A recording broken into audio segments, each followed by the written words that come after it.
చూపించడానికి అతడు అనేటువంటి ఆయన ఏ విధంగా శ్రమ పొందాడో యెషయా 53కి వద్దాం.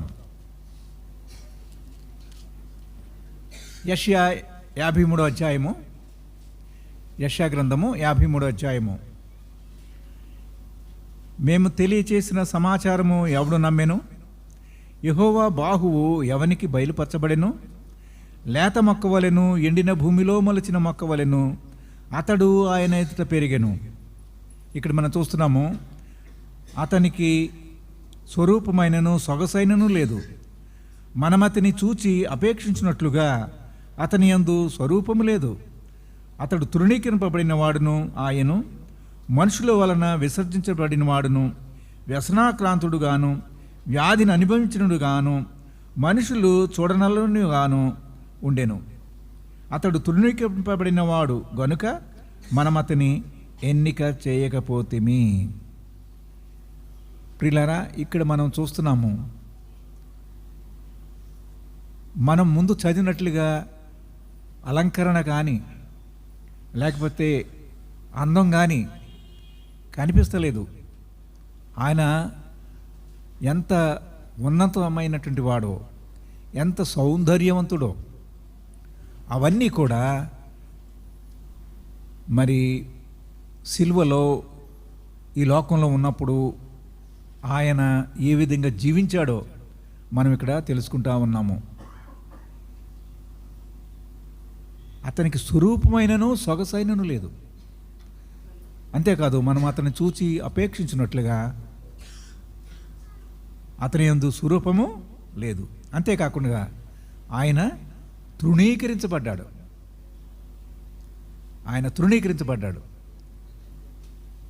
ఇది ఇంచుమించుగా 700 సంవత్సరాల క్రితమే, యేసుప్రభువు వారు ఈ లోకానికి రాక్రితమే ప్రవక్త అయినటువంటి యెషయా ప్రవచించినట్లుగా మనం చూస్తూ ఉన్నాము. అది అక్షరాల యేసుప్రభువు వారు వచ్చినప్పుడు జరిగింది. ఎవరి కోసమో ఆయన తన యొక్క స్వరూపాన్ని, తన సౌందర్యాన్ని,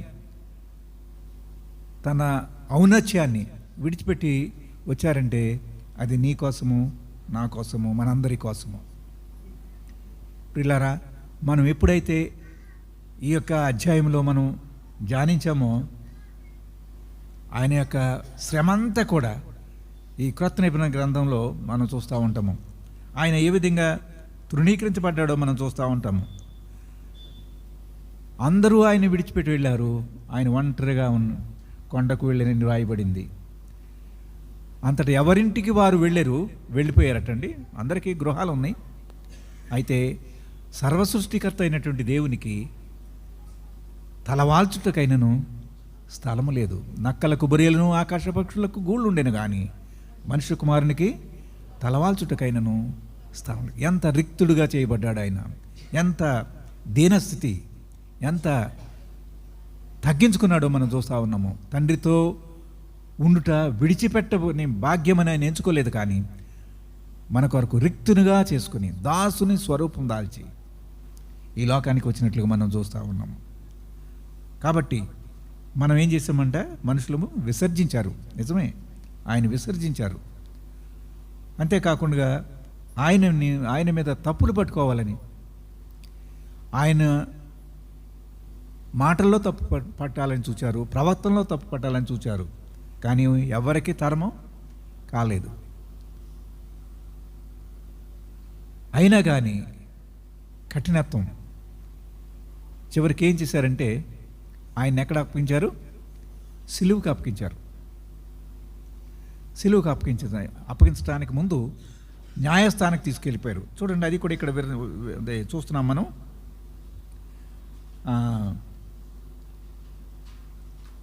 ఇవన్నీ కూడా మనము ఒక్కో దాని ఒకటి చదివినప్పుడు ఆయన ఏ విధంగా తగ్గించుకున్నాడో మనం చూస్తూ ఉన్నాము. అన్యాయపు తీర్పు పొందిన వాడే అతడు కొనిపోబడెను. అన్యాయపు తీర్పు. ఎలాగా ఆ తీర్పు జరిగింది?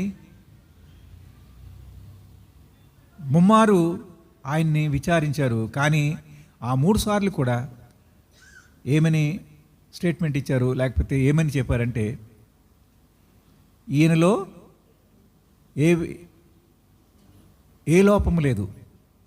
కాబట్టి నాకేమి ఈయనలో ఏ దోషము నాకు కనపడతలేదని చెప్పాడు ఆయన న్యాయాధిపతి పిలాతు. ముమ్మారు 3 సార్లు. అయినను మీ వాడుక చొప్పున ఈ పస్కా పండుగ రోజునే ఒక వ్యక్తిని లేకపోతే ఒక ఖైదీని విడుదల చేయుట ఆనవాతి. కాబట్టి మీకు ఏం కావాలో కోరుకోండి అన్నప్పుడు వారు ఏం చెప్పారండి? బరబ్బాను, గజ దొంగ అయినటువంటి బరబ్బాను విడిచిపెట్టమన్నారు. యేసు ప్రభు వారిని సిలువ మీద. ఏంటి ఆయన ఏం చేశాడు అన్నప్పుడు వారు ఏమన్నారంటే సిలువేమో సిలువేమే అని కేకలు వేశారు. చివరికి ఆ యొక్క కేకలే గెలిచినవి. ఇదంతా జరగవలసి ఉన్నది కాబట్టి జరిగింది. ఈ లోకంలో ఉన్నప్పుడు ఆయనతో ఎవరైనా సరే మాట్లాడగలరా అంటే ఆయన ఎదురుగా ఎవరు కూడా మాట్లాడలేకపోయారు. ఎన్నోసార్లు ఆయన్ని తప్పు పట్టుకోవాలని ప్రయత్నించారు, కానీ విఫలమయ్యారు. అంచేత మరి అటువంటి ప్రభువు తను తాను రుజువు చేసుకోవచ్చు. ఏముంది మీరు రుజువు చేయండి నేను ఏ పాపం చేశానని. కానీ ఎవ్వరు కూడా రుజువు చేయలేకపోయారు. చివరికి అబద్ధ సాక్ష్యం పెట్టించారు. ఏమని? ఈయన దేవాలయాన్ని పడగొట్టి 3 దినాల్లో కడతానన్నాడు. అదొక అబద్ధంగా వారు పరిగణించారు. ఏదేమైనప్పటికీ దేవుని యొక్క సంకల్పము, దేవుని యొక్క క్రియ జరగవలసింది కాబట్టి దేవుడు యేసుప్రభు వారు ఆ సిలువ యాతనకే ఇష్టపడ్డాడు ఆయన. ఎందుకంటే మన కోసమే ఎంతగా తగ్గించుకున్నాడు. ఇక్కడ మనం చూస్తున్నాం, మనమందరము గొర్రెల వలె త్రోవ తప్పిపోతిమి, మనలో ప్రతివాడును తనకిష్టమైనటువంటి త్రోవకు తొలగెను. యెహోవా మన అందరి దోషము అతని మీద మోపెను. అతను అని ఈ అధ్యాయంలో మీరు ఇంటికి వెళ్ళిన తర్వాత స్టడీ చేయండి. 35 సార్లు వస్తుంది. ఈ అతడు ఎవరు? అతడే యేసుప్రభు వారు. అతని యొక్క సౌందర్యము ఈ పరమగీతంలో వర్ణించబడింది. ఇందాక చదివాం కదా మనము. అతని యొక్క నోరు ఇటువంటిది మధురమైనదని, అతని యొక్క తల ఎంత ఉన్నతమైనదో అని, అంతేకాదు అతని యొక్క చెక్కిళ్ళు ఇవన్నీ కూడా వర్ణించబడ్డాయి. కానీ మన ప్రభువు నిరాకరుడైపోయాడు. ఆయన 39 సార్లు కొరడాలతో కొట్టారు. అంతేకాదు అన్యాయంగా ఆ సిలువను మోయించారు, సిలువకు తీసుకువెళ్ళారు. అది ఎవరి కోసము? మనందరి కోసము. కాబట్టి ఆయన ఏ విధంగా శ్రమ పొందాడో ఒకసారి మనం ఇక్కడ చూద్దాం. మనందరము గొర్రెల వలె త్రోవ తప్పిపోతిమి, మనలో ప్రతివాడును తనకిష్టమైన త్రోవకు తొలగెను. యెహోవా మన అందరి దోషము ఆయన మీద మోపెను. అందుకే యోహాను, బాప్తిస్మిచ్చే యోహాను ఆయన చూచి, ఇదిగో లోక పాపము మోసుకొని పోవు దేవుని గొర్రె పిల్ల అని గుర్తించినట్లుగా మనం చూస్తూ ఉన్నాము. నేను ఎవరి గురించి అయితే చెప్పాను, ఆయనే ఈయన నాకంటే శ్రేష్ఠుడు, ఆయన చెప్పులు వారం ముట్టుకుంటారు కానీ నేను తగినవాడిని కాదు అని చెప్పినట్లుగా మనం చూస్తూ ఉన్నాం.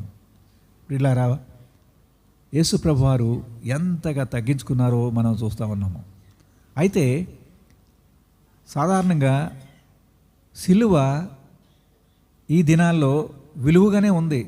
గుడి మీద పెట్టుకుంటున్నారు, మెడలో పెట్టుకుంటున్నారు, గుర్తులు వేస్తున్నారు. కానీ శాపము ఆ దినాల్లో సిలువ వేశారంటే ఒక గొప్ప పాపాత్ముడికే ఆ సిలువ వేసేవారు. మనం చూస్తున్నాము, ఆయన సిలువ వేసినప్పుడు ఎంతమంది కనిపిస్తున్నారు అక్కడ మనకి?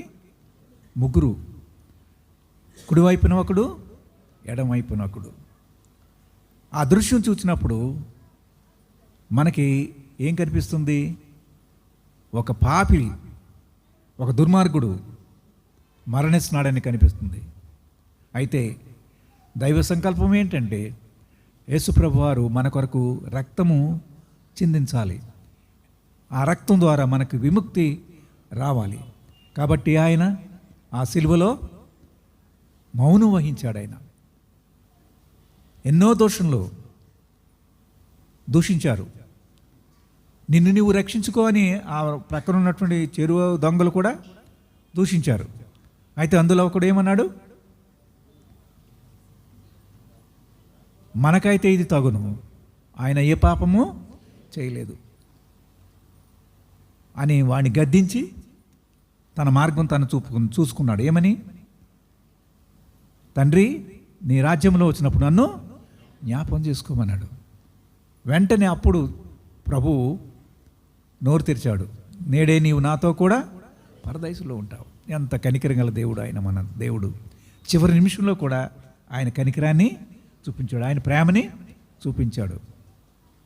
ఎన్నోసార్లు మనకి ఆయన ప్రేమ కనిపిస్తూ ఉంటుంది. ఒక భక్తుడు చెప్పాడు, ఈ లోకంలో ఉన్నటువంటి శాస్త్రజ్ఞులు కానీ, జ్ఞానులు కానీ, కవులు కానీ ఎవ్వరు కూడా పరిపూర్ణంగా ఆయన యొక్క ప్రేమను వర్ణించలేరు. ఎంత పరిపూర్ణంగా వర్ణించినా ఇంకా శేషం ఉంటుందన్నమాట. అంతగా మన ప్రభువు మన ప్రేమించాడు ఆయన. కాబట్టి ఆయన ప్రేమను మనం అలక్ష్యం చేయకూడదు, ఆయన ప్రేమను మనము నిర్లక్ష్యం చేయకూడదు, ఆయన ప్రేమను మనము లోకుగా తీసుకోకూడదు, అలుసుగా తీసుకోకూడదు. ఆయన ప్రేమ ఏంటో తెలిసినప్పుడు మనము ప్రణమిల్లాలి. మన స్థితి ఏంటో మనకు తెలుసు. ఎటువంటి వాళ్ళము మేలుని మర్చిపోయే స్వభావం గలవాళ్ళం, మంటివారం. మనం మంటివారేమని ఆయన జ్ఞాపం చేసుకుంటున్నాడు. అయితే ఆయన యొక్క బిడ్డలుగా, ఆయన యొక్క కుమారులుగా, కుమార్తెలుగా మనం దూరం కాకూడదని మనకొక ఏర్పాటు చేసి వెళ్ళాడు ఆయన. తాను సిలువకు వెళ్ళకముందు ఆ రాత్రి ఒక రొట్టెను ఎత్తుకొని కృతజ్ఞతాస్తులు చెల్లించి, ఇది నా శరీరము,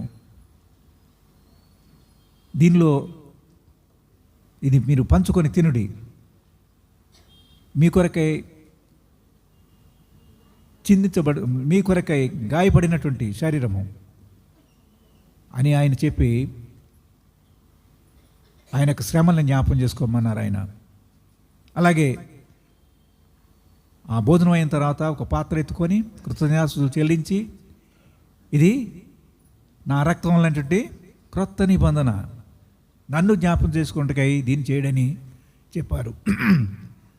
కాబట్టి మనము ఆయన్ను జ్ఞాపం చేసుకుందాం, ఆయన చేసినటువంటి మహోపకారాన్ని జ్ఞాపం చేసుకుందాం, ఆయన చేసినటువంటి ఆ గొప్ప కార్యాన్ని మనం జ్ఞాపం చేసుకొని హృదయపూర్వకంగా మనము స్తుతులు చెల్లిందాం. చాలామంది మరి పాటల ద్వారా ఆయన్ని ఆరాధించారు. ఇప్పుడు మరి కొంతమంది సహోదరులు స్తుతులు చెల్లించబోతున్నారు.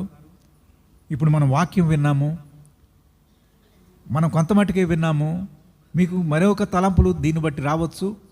అవన్నీ కూడా మీరు మీ మనసుల్లో స్తుతి చెల్లించుకుంటూ ఆయన్ని ఆరాధిద్దాం. ఆయన్ని ఆరాధించి, ఆయన కొనియాడి, ఆయన్ని ఘనపరచాలని ఈ యొక్క భాగంలో మనము నేర్చుకుంటున్నాము.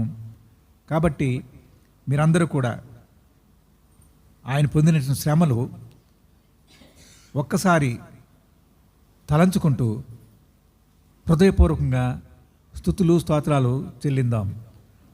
ఒక తలంపు వచ్చినప్పుడు, స్తుతి చెల్లించే ఒక సహోదరుడు చెల్లించినప్పుడు దాంతో మనం ఏకీభవించి ఆమెను అన్నప్పుడు మన స్తుతులు కూడా వెళుతున్నటువంటి వాస్తవాన్ని మనం మర్చిపోకూడదు.